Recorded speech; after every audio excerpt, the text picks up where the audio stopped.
Au Maroc, le 14 décembre dernier, on a parlé de pluie exceptionnelle. En une minute, je vais vous expliquer pourquoi le vrai sujet de cette catastrophe n'est pas seulement la pluie.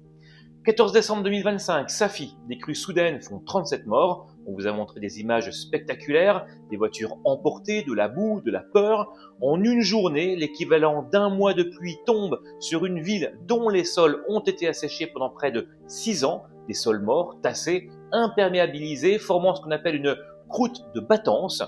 Et à cela s'ajoute la bétonisation. Résultat, le sol n'absorbe plus, l'eau ruisselle et le ruissellement devient torrent.